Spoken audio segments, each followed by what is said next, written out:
एक अंश मात्र भी शिव की साधना, शिव की आराधना नहीं कर सकते। अगर आप सब शिव महापुराण की कथा को श्रवण करने के लिए बैठे हैं तो कहीं ना कहीं मेरे देव अधिदेव महादेव की कृपा है आप सभी पर, जो ये पवित्र कथा सुनने का मौका आप लोगों को बलिया में मिला है।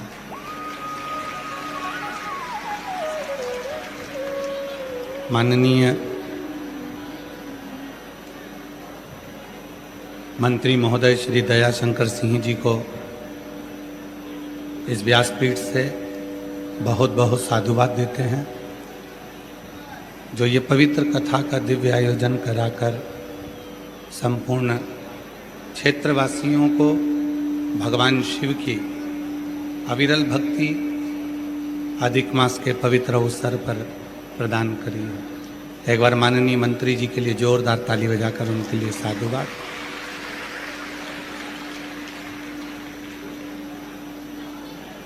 एक शरीर में होता है कष्ट,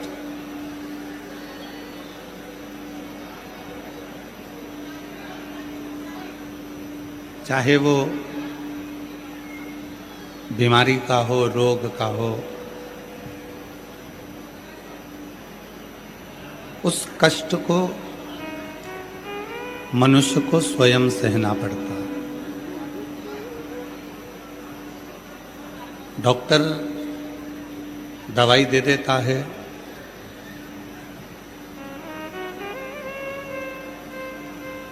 नर्स सिस्टर दवाई गोली दे देती है, इंजेक्शन लगा देती है, परिवार के लोग कुछ सेवा कर लेते हैं, पर ये सब अपनी अपनी जगह पर है। इसमें सबसे ज्यादा यदि कुछ मूल है तो वो आपकी सहनशीलता है।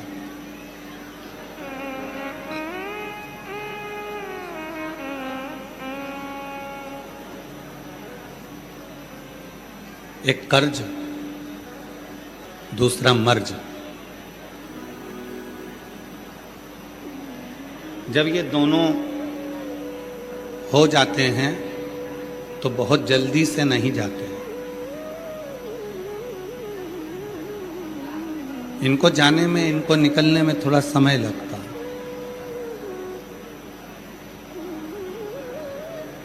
कर्ज को भी चुकाने में थोड़ा समय लग जाता है और मर्ज को भी समाप्त करने में थोड़ा समय लगता है। पर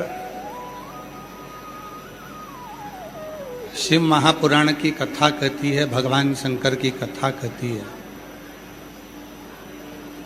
शिव तत्व कहता है, शिव महापुराण की कथा कहती है,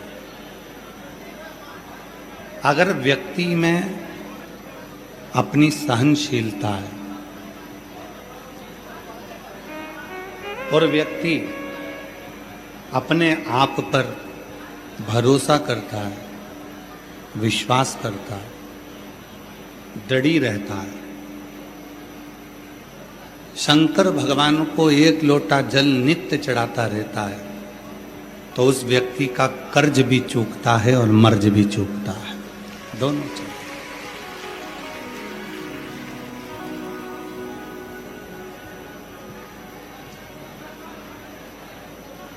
कर्ज भी समाप्त होगा और मर्ज भी समाप्त होगा, दोनों। पर चूकेगा कब? जब आपका विश्वास अपने आप पर होगा, जब आपका विश्वास अपने ऊपर स्वयं होगा।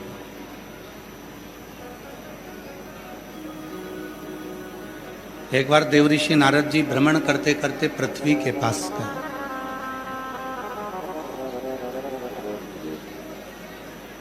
और पृथ्वी देवी के पास में देवऋषि नारद जी पहुंचे। देवऋषि नारद जी ने जाकर पृथ्वी देवी से कहा कि आप किस किस चीज का पाप, किस किस चीज का भार ग्रहण कर सकते हैं।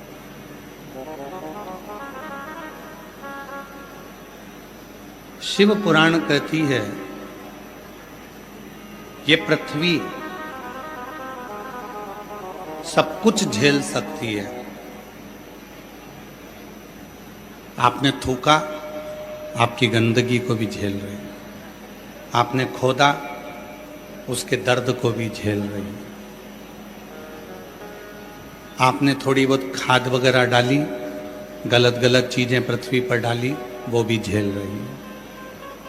ये पृथ्वी सब कुछ झेल सकती है, पर मनुष्य के पाप को ये पृथ्वी कभी नहीं झेल सकती है। मानव का जो पाप है उसको ये पृथ्वी नहीं झेले। गंदगी करी तो पृथ्वी ने झेल लिया, गलत काम करा तो पृथ्वी ने झेल लिया, कुछ खोद दिया तो पृथ्वी ने झेल लिया, पर आपका जो पाप है उसको पृथ्वी नहीं झेलती। पृथ्वी देवी ने स्वयं देवऋषि नारद जी से कहा है, नारद पुराण को यदि आप पढ़ेंगे, गीता प्रेस गोरखपुर की नारद पुराण लेकर आए और उसको अगर आप अध्ययन करेंगे तो नारद पुराण में आप पढ़ेंगे तो उसमें लिखा है कि पृथ्वी देवी कहती है, देवऋषि नारद, मैं सब कुछ झेल सकती हूं, पर व्यक्ति का जो पाप है उसको मैं नहीं झेलती। व्यक्ति के पाप को अगर कोई झेलने की सामर्थ्यता भी रखता है तो वो केवल देव अधिदेव महादेव ही रखता है उसके पाप को मिटाने।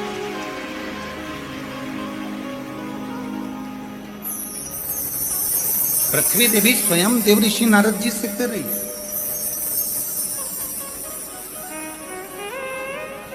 कभी मौका मिले तो गीता प्रेस गोरखपुर की नारद पुराण लेकर आइए और नारद पुराण का अध्ययन करिए। सब कुछ झेल लूंगी मैं। किसी ने मेरे ऊपर गंदगी करी तो वो झेल लूंगी, किसी ने अगर कुछ गंदा करा तो वो भी झेल लूंगी, पर पृथ्वी माता कहती है कि मैं केवल व्यक्ति के पाप को नहीं झेल सकती। इस पाप को वही झेल सकता है जो एक क्षण में पाप को समाप्त कर दे, और वो पाप झेलने वाला कोई नहीं होगा। तब शिव महापुराण की कथा में पहले भी एक लाइन गुनगुनाई है, आप भी उसको अवश्य बोलें कि अंत समय प्रभु आना पड़ेगा, वचन दिया तो निभाना पड़ेगा। अंत समय प्रभु आना पड़ेगा, वचन दिया तो निभाना पड़ेगा। आए ना आए प्रभु कुटुंब कबीला, अंत समय प्रभु आना पड़ेगा, वचन दिया तो निभाना पड़ेगा। देवऋषि नारद की नारद पुराण कहती है पृथ्वी सब कुछ झेलेगी पर पाप नहीं झेलेगी। आपने झूठ बोला, गलत काम किया, गलत कृत्य किया, कौन झेल रहा? और पृथ्वी देवी ने गलत नहीं बोला।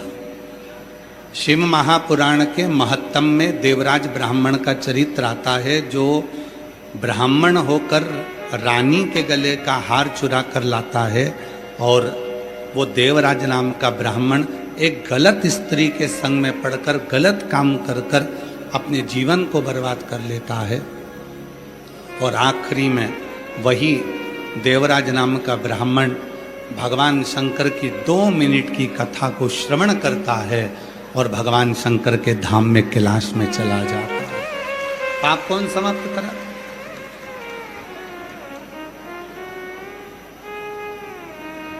पाप किसने समाप्त किया? और केवल देवराज नाम के ब्राह्मण का चरित्र नहीं, शिव महापुराण में बिंदुक का चरित्र भी यही कहता है।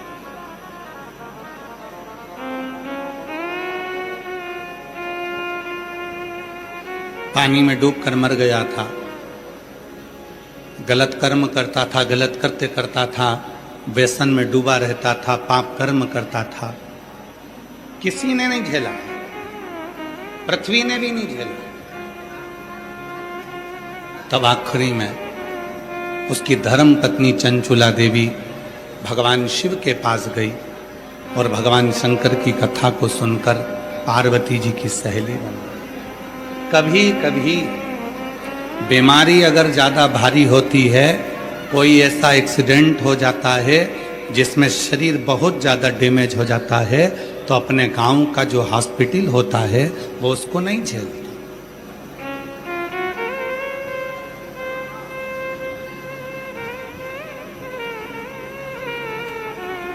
अपने गांव के हॉस्पिटल के डॉक्टर उसको नहीं झेलते,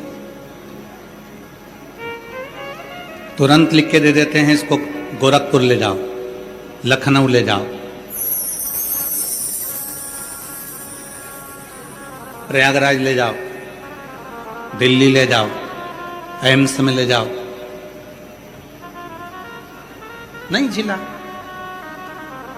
कोई पेशेंट, कोई मरीज बहुत ज्यादा यदि बीमार होता है तो उसको गांव के छोटे शहर के अस्पताल हॉस्पिटल नहीं झेलते हैं, कोई डॉक्टर नहीं झेलता है, तब उसको बड़े हॉस्पिटल में भेज दिया जाता है कि ये दिल्ली लेकर जाओ, मुंबई लेकर जाओ, लखनऊ लेकर जाओ, प्रयागराज लेकर जाओ, इसको आप गोरखपुर लेकर जाओ। पर हमारे पास में छोटे गांव में इतनी सुविधा नहीं है। बस उसी तरह झूठ, प्रपंच, छल, कपट, बेईमानी, अपशब्द, गाली, ताने, व्यसन, मदिरा, मांस, ना जाने कितने कितने गलत कर्म हमने अपनी जिंदगी में करे होते हैं। और अगर आप सोचें कि इस शरीर को कोई झेल ले तो कोई झेलने वाला नहीं होता, तब अंत में पृथ्वी भी कह देती है जब तुम्हारे जिंदगी में बहुत पाप कर्म हो गया तो तुम्हें कोई नहीं झेलेगा। आखिरी में भगवान शंकर के मंदिर में एक लोटा जल लेकर जाना, वो आपको झेल लेगा और आपके पापों को समाप्त कर देगा, वो झेल लेगा। इसीलिए अंत समय प्रभु आना पड़ेगा। देखिए, जितने भी भजन की लाइनों को बोला जाता है ये स्तुति के भाव से बोला जाता है। शिव महापुराण के पंडाल में बैठकर जब आप कुछ बोलते हो कि मेरे अंत समय में आप आना, कोई आए चाना है, तो भगवान उस वचन को निभाने के लिए आते जरूर। इसीलिए शिव महापुराण की कथा जब भी होती है, कोई भी स्तुतियां ज्यादा बदली नहीं जाती है, जिससे सब गुनगुना सके, सब बोल सके। आप भी बोलो, अंत समय प्रभु आना पड़ेगा, वचन दिया तो निभाना पड़ेगा। अंत समय प्रभु आना पड़ेगा, वचन दिया तो निभाना पड़ेगा। आए ना आए प्रभु कुटुंब कबीला, आए ना आए प्रभु कुटुंब कबीला, अंत समय प्रभु आना पड़ेगा, वचन दिया तो निभाना पड़ेगा। अंत में कोई आएगा नहीं आएगा, परिवार वाले आएंगे नहीं आएंगे, कौन आएगा? वेंटिलेटर पर पड़े हो, आईसीयू में पड़े हो, रिश्तेदार सब आएंगे, बाहर से देखकर चले जाएंगे, पर वेंटिलेटर के पास में तुम्हारे पास में कोई को आने नहीं दिया जाए, कोई नहीं आएगा। फिर अंत समय में तुमने जो शिव पुराण की कथा श्रवण करी है, शिव जी को 1 लोटा जल चढ़ाया है, तुमने जो वचन लिया था शिव जी से कि तुझे आना पड़ेगा, तब डॉक्टर ने तो कह दिया इसके बचने के चांस बहुत कम हैं, डॉक्टर ने तो कह दिया अंतिम श्वास चल रही है, ये बचेगा नहीं, इसका भारी तकलीफ है शरीर में। पर तुमने जो वचन दिया था, शिव जी से वचन लिया था, डॉक्टर ने भी कह दिया अब आखिरी में उसके हाथ है। तब घर के लोगों ने कहा कि अब कोई नहीं आएगा, तब विश्वनाथ आएगा और बचा कर जाएगा। ये निश्चय तब हुआ। और मेरे भोले तेरा सहारा है, मेरे भोले तेरा सहारा है, मेरी नैया का तू किनारा